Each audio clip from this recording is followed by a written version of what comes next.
الله الرحمن الرحيم الحمد لله رب العالمين والصلاة والسلام على سيد الخلق وأشرف المرسلين وعلى آله وصحبه أجمعين وبعد فالسلام عليكم ورحمة الله تعالى وبركاته. Allah subhanahu wa ta'ala describes to us in a passage in Surah Al-Kahf, which we recite on a weekly basis, what is in fact an exposition on Qadr, on Allah's divine decree subhanahu wa ta'ala. He does this through a beautiful story of a mysterious character, the story's protagonist Al-Khidr alayhi salam, with Kalimullahi Musa, with Musa alayhi wa ala nabiyyina as-salatu was-salam. In essence, Al-Khidr has been given knowledge and mercy from Allah subhanahu wa ta'ala. آتَيْنَاهُ رَحْمَةً مِّنْ عِنْدِنَا وَعَلَّمْنَاهُ مِنْ لَدُنَّا عِلْمًا.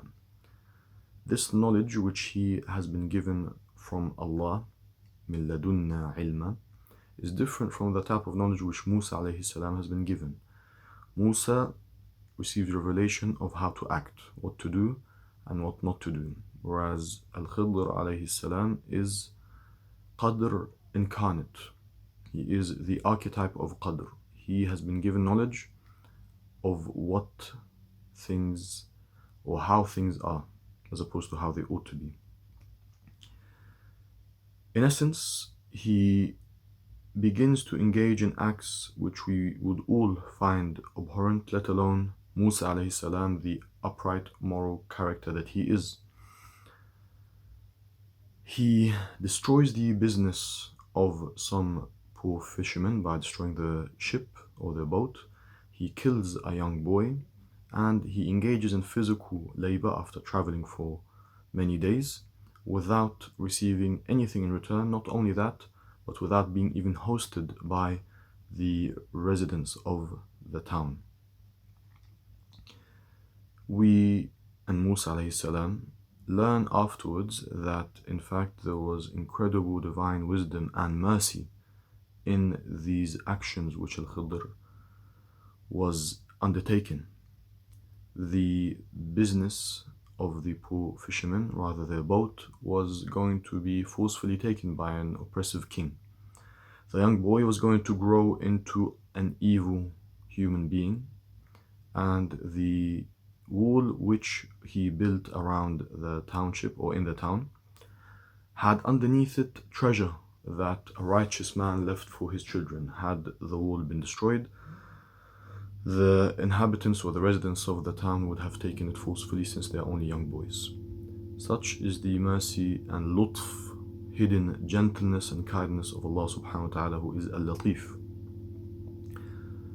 These three accounts in the overall exposition detail three types of qadr which we must always keep in mind when we are going about our daily business, when we are living our life.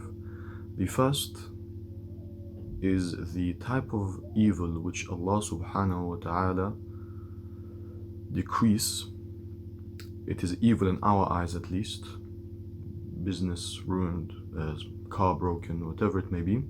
And then he shows us afterwards, out of his mercy, that it was in fact good for us. It was not evil, it had much goodness within it, if only we were patient. Just as the Masakin were shown that the ship, had it not had this default, had it not had this defect rather, it would have been taken forcefully by this oppressive king. The boy that was killed by Al-Khidr, this is the type of event which Allah decrees, which we perceive as evil, that is in fact mercy from Him, but we will never be given the full knowledge of it. The mother of that boy undoubtedly would have still viewed his loss as a tragedy, and whatever offspring she had later on, and we know that she did have righteous offspring, would still perhaps not have replaced the love that she had for her original son, despite of his character. But Allah knows, she didn't. Allah knows that he would have been an evil human being, and would have caused her and his father much hardship. The final type of qadr, and perhaps the most important one, considering Allah's name Al-Latif, is the type of qadr which Allah subhanahu wa ta'ala decrees that wards off evil from us and we have no idea of. We do not even know it took place. The young boys perhaps didn't even know of the two men's visit to their town, that they came and built this wall. They didn't even know what was underneath. They didn't know anything until Allah gave them knowledge of that fact. Not knowledge of the unseen, but until they actually received the treasure which their father left for them. Throughout our lives, Allah subhanahu wa ta'ala continuously takes care of us in ways which we do not even perceive. And had He unveiled the barrier to the unseen for us, we'd have seen unbelievable and unprecedented kindness, gentleness, and mercy.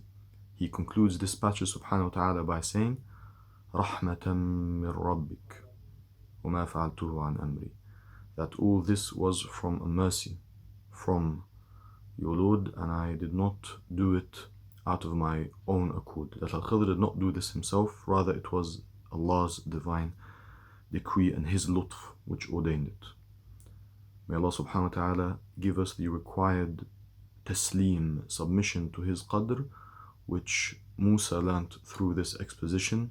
إِنَّكَ لَن تَسْتَطِيعَ مَعِيَ صَبْرًا. You will not be able to have patience over this.